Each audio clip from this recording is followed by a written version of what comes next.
Ladies and gentlemen, señoras y señores, bienvenidos and welcome to the Average People video show. My name is Beto Perez. Today we got Mr. Derek Goes behind the scenes. With not a doormat today. He's out. He's feeling sick, man. Hopefully he didn't get like COVID or nothing like that. No, bro. he's good. He's good. All right. Hey, thank you to our partners, Two Streams. And today I got some of my favorite people, man. So one of my favorite couples, actually, I should say that. Super solid folks. I've been working with them for quite some time. They are super involved in the community, and we do a lot of work together, and that's one of the reasons we have them on the show, because we want to make sure that we get to know who these folks are. Sometimes, you walk into establishments and you're like, oh, they're just, workers. But nah, these folks are hustlers. They're parents. They're total badasses, and I love them, man. Welcome, Dali and Tim from Chula Vista Brewery. How you guys doing, man? Doing good. Thank you for having us. Bro, I love you guys, man. You guys are a power couple, and you guys welcomed me with open arms, when I came to your guys' place, and you guys were like, hey, what's up? Welcome. And I love that. Thank you. Appreciate that. Well, we appreciate you coming to play at our place. So yeah, man. Tim and Dali, now we got to take it back to the roots, man. Where did you two meet? That's a good question. This depends on which version. There's two versions. Right? Was it Christian Mingle? Was that the first one? No, it's not Christian.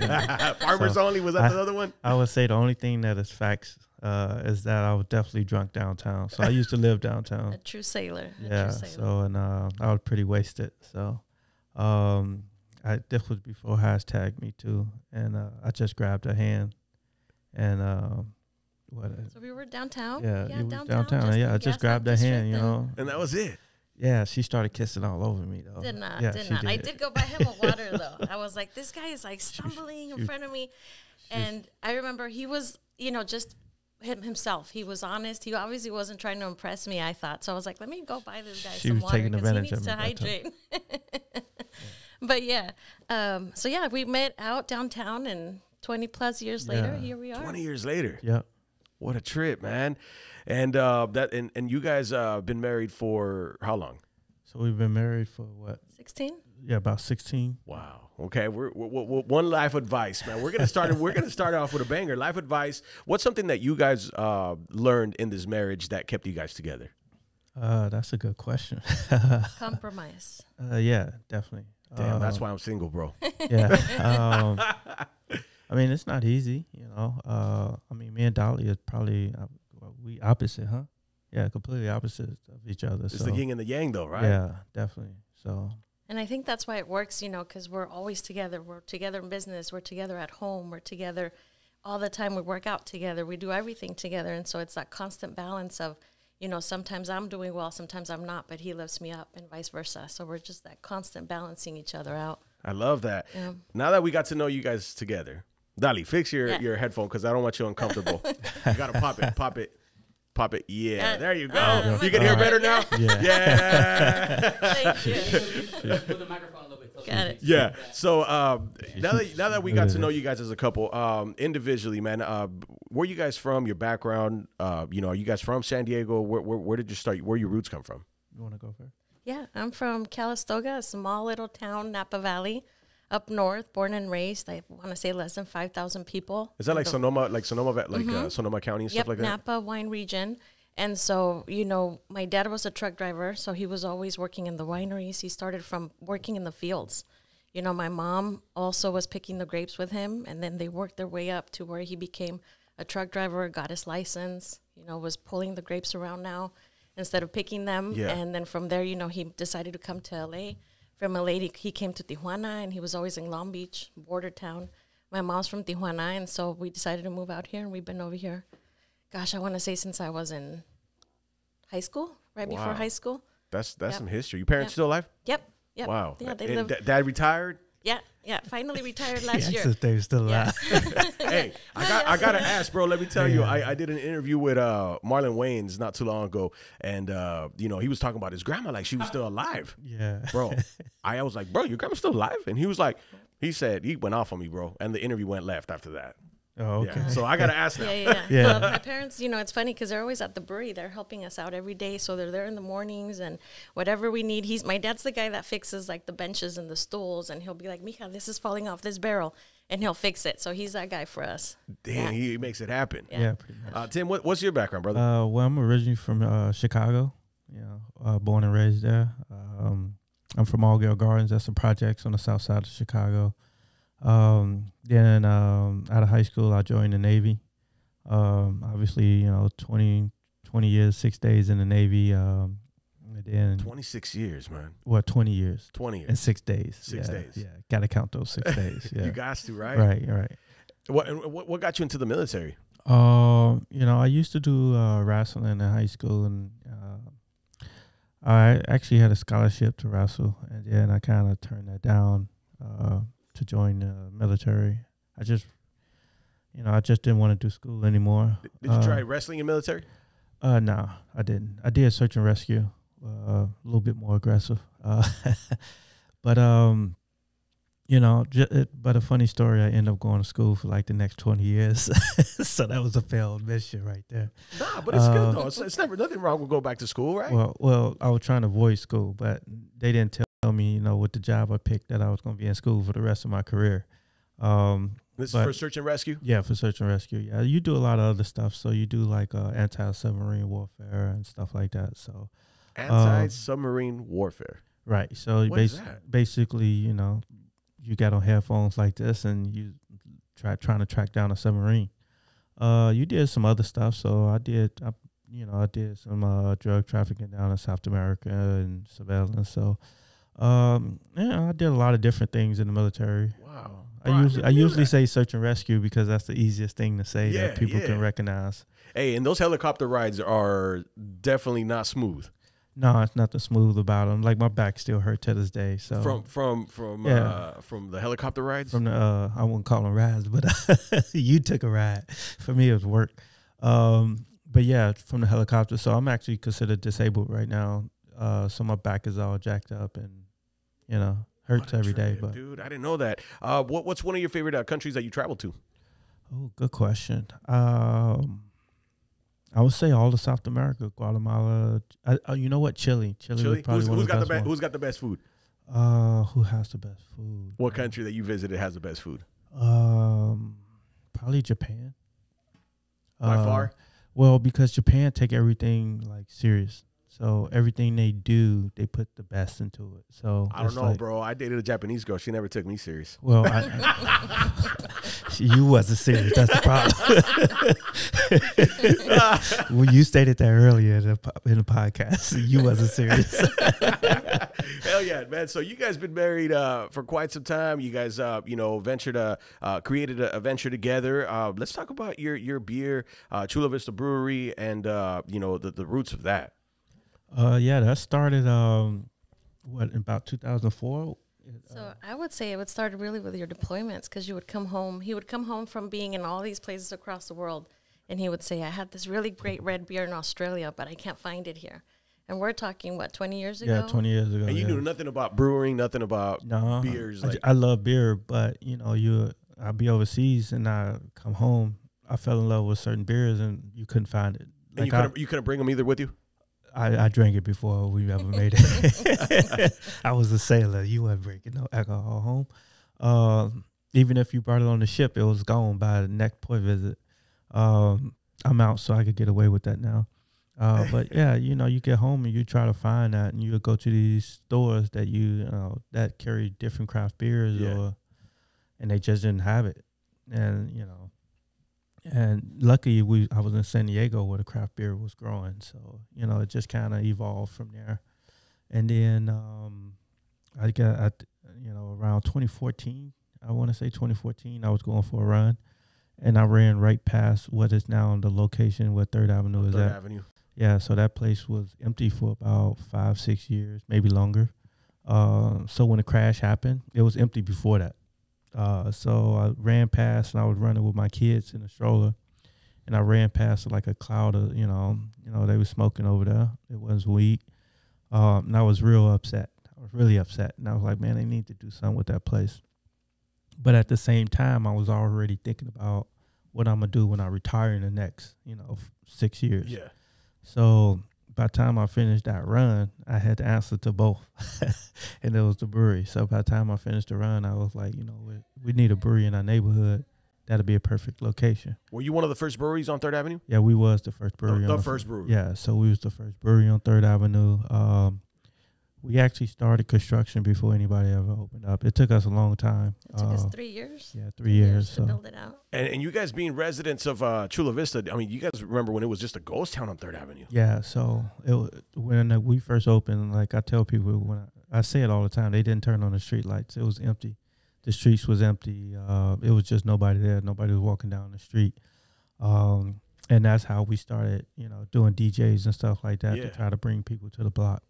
And it ended up working. And it is what it is today, right? Yeah, so it's busy, man. And thank you guys for bringing that to the community, bro. Because being from the South Bay, we would drive to 3rd Avenue, and it was always a ghost town. It was always like, it's an older folk village. Like, you got shoes here for like 80-year-olds. Like, I mean, there's not much going on for us young folks. And you bring in the brewery, now you got skate shops there. All that was there, I remember, was like the quinceañera halls. it was the quinceañera, the jewelry, And the jewelry spots. the jewelry spot. and you had Docs and Silver Dollar, which is still there holding it down.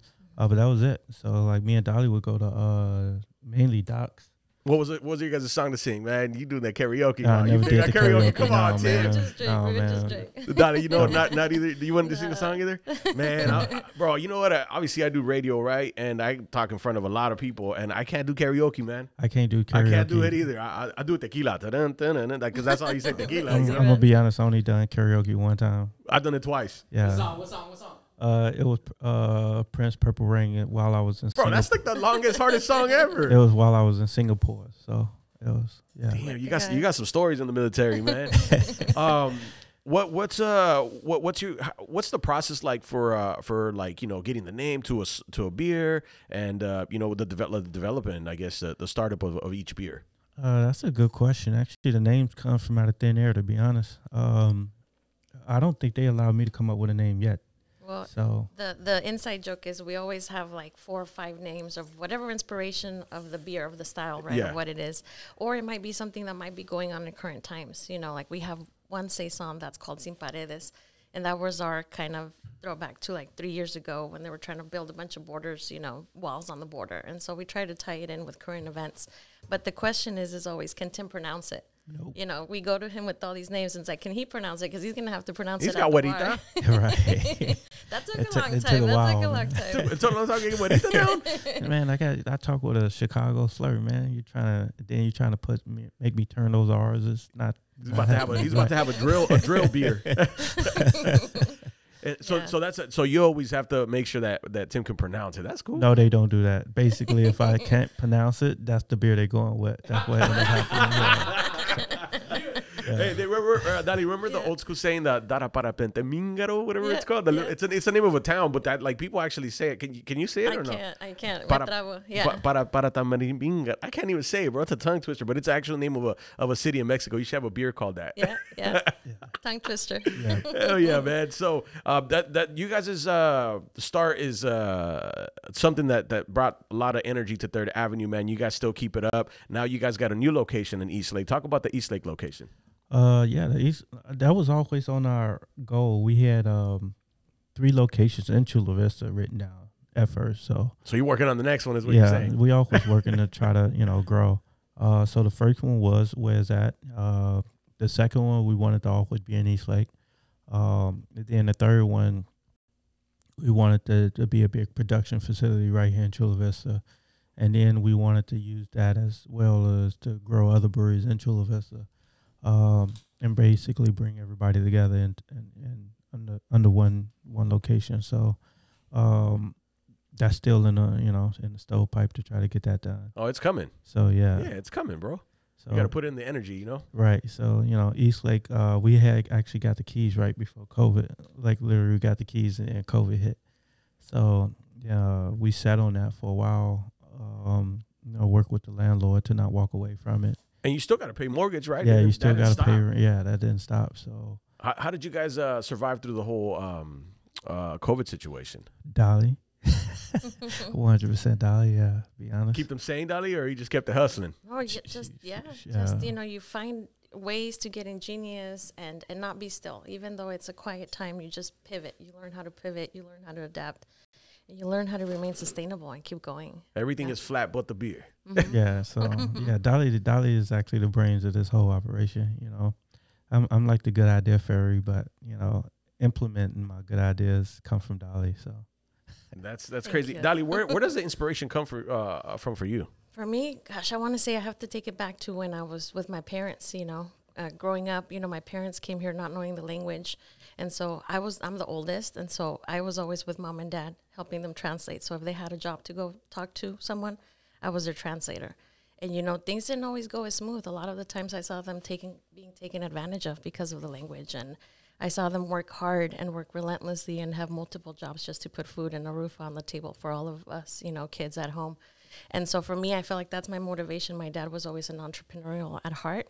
Things didn't always pan out for him, but that always stuck with me because I was always right there with him. Even though I was 7, 8, 9, 10 years old, I saw him, so I learned from him. Isn't that a trip that, growing up, like our parents us being here first generation in the U.S., like we have to translate, we have to be babysitters, we have to figure out our own problems, whether it's math, whether it's history, whatever it is. Like they don't believe in tutors. You know what I mean?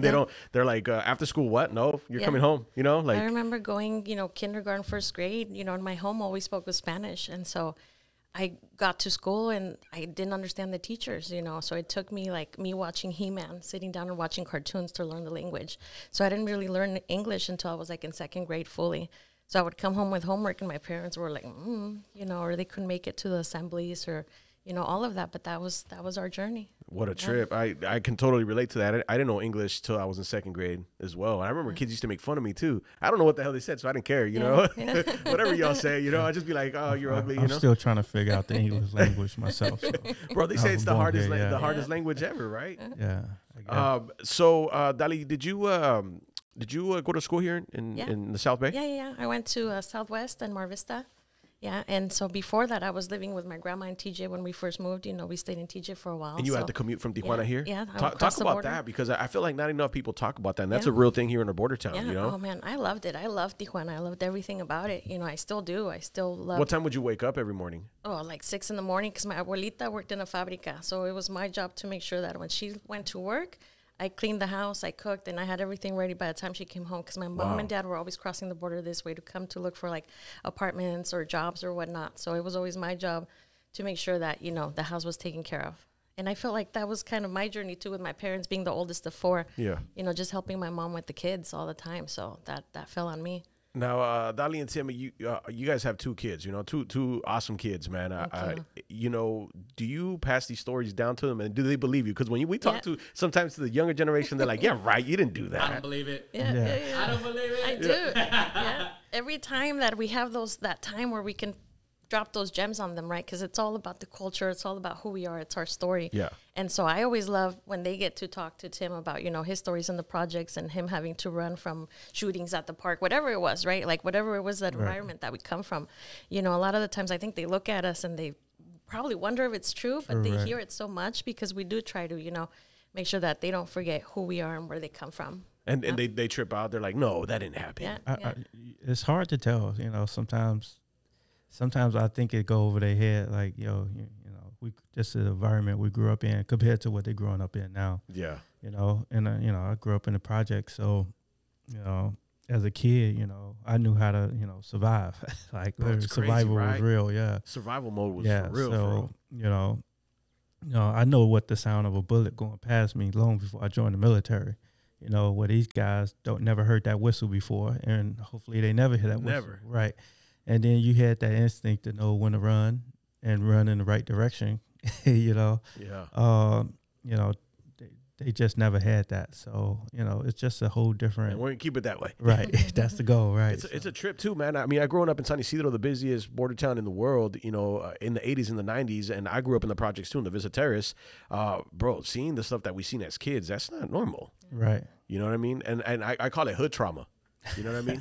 Like, you're always watching, you're always, you're sketched out about stuff. And people are like, man, why are you so sketchy? I'm like, because I seen my homie get shot when he pulled up to that girl's house, and he got set up or whatever it is. You know what I mean? And how you talked earlier about, like, how do we get to where we're at? It's like, I feel like sometimes we're constantly still in that survival mode, learning to work from that survival mode, because that's what we've carried with us throughout till now. And it's been an important piece, though, right? Yep. And I always tell people, man, I'm here to just break cycles, because our parents didn't teach us about credit. Our parents didn't teach us about a lot of things that we've learned down the road. Man, you know say what I mean? that. Say that. I'm gonna chime in. Say that, man. Let's do it. Yeah, dude. I'm just here to break cycles and switch it up, man. Even you know, the generations right after me, some still kind of slow on stuff, but it's okay. When you get it, you're gonna get it, and it's gonna make sense. You know what I mean? What's something that drives you guys to your next mission? Well, for me, I just keep going. Like I don't look back. I don't hold on to the past. You know, like I reflect on me being from the projects, but I don't hold on to me being poor, broke from the projects. I just always look forward, you know, to what's the next step. So when I finish something, I'm never. Dolly always say, "You never satisfied with anything." Is that a good thing or is that a bad thing? I think it's a good thing. It's just because I know I can always do more. Yeah. You know, I feel like, you know, I don't put limits on what I can do. You know, what I can achieve. So, you know, when everybody else is looking at things like, oh man, you didn't did really good, you got really far. For me, it's like, yo, I just got started. So that's just how I look at things. I take it hard on myself too all the time, man, and I think the same. And people tell me that I'm like too hard on them, and I'm like, you know, how are we gonna move up? Like we can't be stale. We got to keep swimming, right? Exactly. You're in the middle of the ocean. There ain't nobody coming to save you. How are you gonna stay afloat? You know. So that's definitely. What about you, Dali? For me, I would have to say a sense of community. You know, making sure that the boys know that we're contributing to their school, we're contributing to our neighborhood, we're contributing to creating jobs. You know, to opening doors for people that look like us. You know, in our industry, I want to say maybe less than 1%. You know, of owners are brown and Latino. And so for us, you know, opening those doors and making sure that, you know, when you walk into our brewery, we're a reflection of our community. We have, you know, Filipino, we have blacks, we have browns, we have everyone that lives in our neighborhood, and that we're creating jobs and opening doors and teaching them about beer and making sure if someone wants to go to college, how do we get them to the right program, get them to meet the right person, and, you know, inspire people. Do you guys have like a nonprofit or anything like that? Yeah. So like right now I work for it's called the Michael James Jackson Foundation. So we actually give out scholarships all around the nation. Actually, even other countries we actually dipped into, and that scholarship sends them to school for brewing and distillery. Oh wow! And we will only send you to credited schools, and try to guarantee you a job when you get out. So and we've been working with other big breweries as well. So when these people graduate the program, they've been having a job, you know, like at Russian River and things like that. And we don't discriminate. So, you know, working with Sam Adams, hey, if Budweiser going to give them a job, because we want to get them in the industry, and we don't care about, you know, whether it's craft beer or big industry. We just want them to be able to get in the industry and represent, you know, people, you know, that look like us. Talk about the importance of craft beer, you know, and San Diego representing around the world. I think the most important thing is, you know, that, you know, we sometimes get left out, you know. San Diego's a big hub, right? It's a big hub.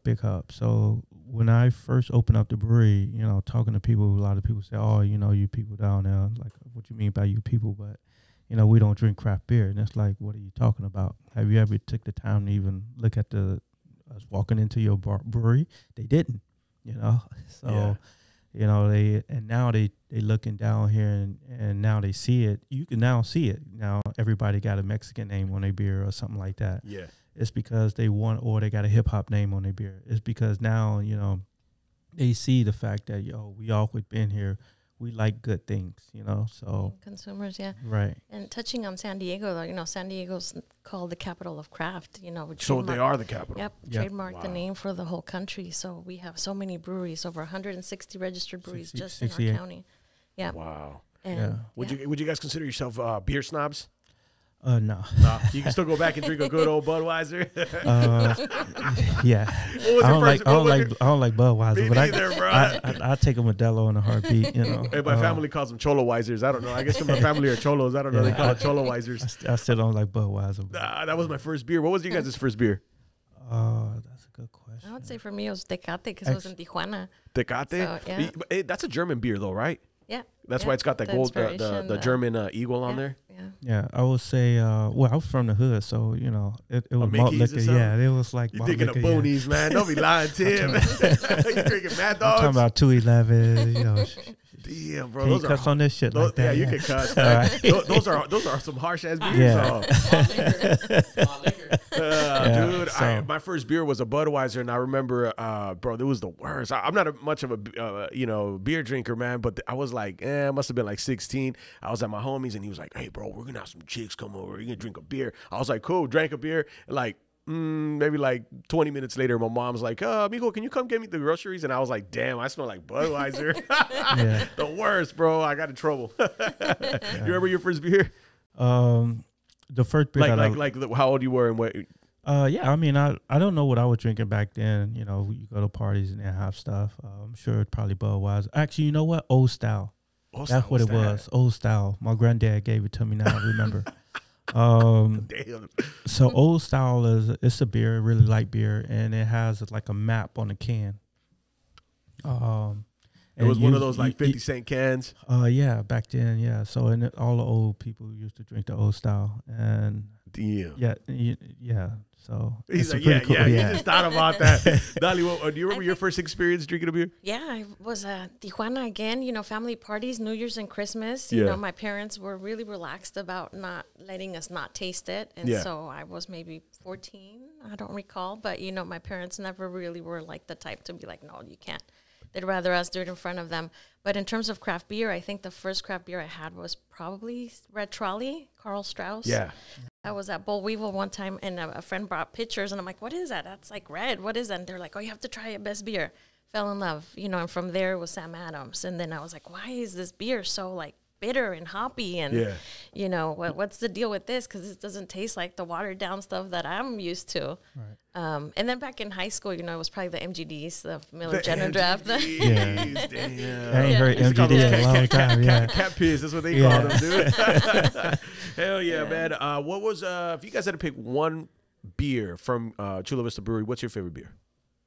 Right now is probably the raspberry wheat, but I always love wheat beers. And then the Chela right now is probably my favorite. Chela? Yeah, so it reminds me of the LOL, but we removed the LOL, so Chela kind of replaced that. All right. For me, I would have to say Humble, our double IPA. You know, it's super strong. It's what we're known for. You know, we sell it in a 10-ounce pour just because it's 9.3%. But, you know, one or two and you're good. Dude, the Juanita for me, I'm good to go with two of those. Yeah. I'm straight. I'm like, where we going? What are we doing? I'm not coming home for about a month. All right. Hell yeah. Where can they find you guys' brew outside of Chula Vista Brewery? You can actually find us in a lot of places. So right now we're in Trader Joe's, all Trader Joe's in San Diego County, all the Barron Markets in the San Diego County. That's all the way up into Temecula for both of those. Right now we just got into Vaughn's, so we just started to reset. So we in the 2 in East Lake, the 1 in North Park, and as the recess goes in, we're going to get into more. So we got 19 stores, everything south of the 8 and a little bit of East County. So by the summertime, we're going to be in all those. Hell yeah. Costco. Yeah, we in Costco's, a few Bevmos, and then we working on Kroger's, which is what store do Kroger's? Food for less and stuff like that. So by the end of this year, we're gonna pretty much be in most of the market in San Diego County. So and then we in most of the local liquor stores that carry craft beer in the county. Congratulations on that, man. That's dope, bro. I love that. I love to watch the come up too, man. That's a beautiful thing. And then your location, Chula Vista, it's on 3rd Avenue. You got a second location in East Lake. And anywhere else they can find you guys? Well, we just named everything that they could find us at. All right. You know. So there you go, man. Go check them out. Yeah. Dali and Tim, thank you guys so much for sharing knowledge, sharing your story with us, and coming and hanging out, man. I appreciate you guys. for having us. Anything else that I missed? Yeah, just make sure they check you out on Fridays, you know, Hey, at the come brewery through. at East Lake. Fridays. Yeah. Hey, ask for Jorge and tell him to get the Beto burger, man. He knows. He knows, man. I get a double. I get a single. Special. Hey, man, it's my favorite. Honestly, it's my favorite burger. I grew up on. You said Boll Weevil. I grew up on Boll Weevil. You know what I mean? And I love that homemade burger. And Jorge, man, he has that bomb burger. Yeah. I get the single patty chicken. Not chicken. I get a beef bacon cheeseburger with aguacate, and then instead of French fries, I get the cauliflower with buffalo sauce. Oh, yeah. All right. That's my order, Yeah. man. That's All my order. I'll So just- go down there and I was ask gonna them make for a it. special for you, like a bateau meal. What I need is a special. What I need is my special beer, man. That's what I do need. Hey, we could do Collab that in too. the That's works. easy to do. Yeah. Hell yeah. Dolly and Tim, where do they follow you guys on social media? At CV Brewery. Yeah, at CB Brewery and then at ChulaVistaBrewery.com. All right. Hey, thank you guys for the inspiration, the motivation, and man, you guys, congratulations on everything. All right, Thank thank you. you, and keep up the good work. Yes, man. sir. Thank you, guys. All right, there we go, man. Wrapping up another episode of Average People Video Show. Remember why we call this the Average People Video Show? Because we're not above you, we're not below you, we're eye to eye. You know what I'm saying? So make sure you follow us. My name is Beto Perez. My Instagram is at Cali Burrito. You can follow Derek Goes at Derek Goes on Instagram. You can follow Not a Doormat 619, producer of the show. And thank you so much to our partners, Two Streams. And that wraps up another episode of Average People Video Show.